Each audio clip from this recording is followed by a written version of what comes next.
So, what's up mga guys? Hello. Kamusta sa inyo lahat? So, ayun guys. So, update ko lang kayo. Last day ko na dito sa Pilipinas. Tomorrow, trabaho na naman tayo ulit sa ating buhay marino. Yun, may tapon basura pa sa labas.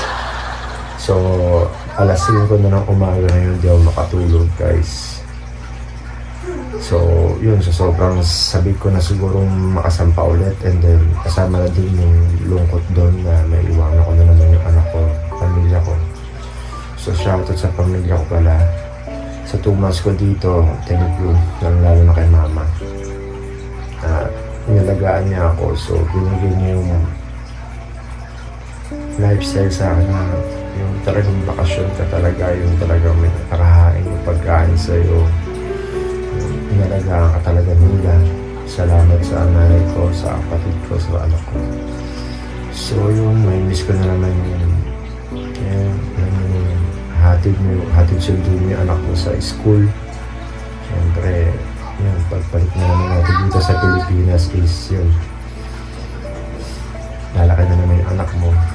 So sa akin lang guys, or sa inyo din, tip ko lang sa inyo, kung makapagbarko kayo, yun, mag-ipon kayo guys, siguro ilang 10 o 4-5, makapag-ipon na kayo guys, yung makapag-business na agad kayo guys.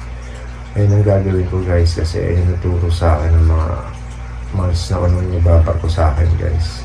Sila, may business sila kahit nagbabarko sila, so gusto ko rin i-try yun guys. So kasi sa unang sapa ko guys, yung bayad ko talaga lahat yun guys.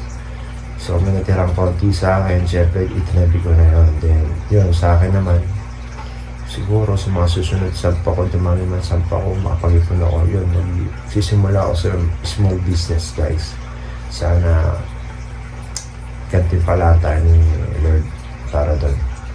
Ayun lamang guys, so maraming salamat sa panonood nyo, samahan nyo ako ulit sa akin sa buhay marino.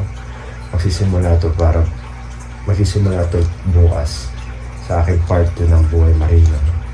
So maraming salamat sa inyong panonood. Sa mga di pa na-subscribe dyan, please subscribe my channel, hit the notification bell para updated kayo sa aking mga bagong video. Maraming salamat guys. Sana supportahan nyo ako dito sa munting vlog ko guys. Kahit na maliit na vlog lang to, sana guys tulungan nyo ako na umulad to. Maraming salamat guys. See you. Ciao, ciao for now. Peace out.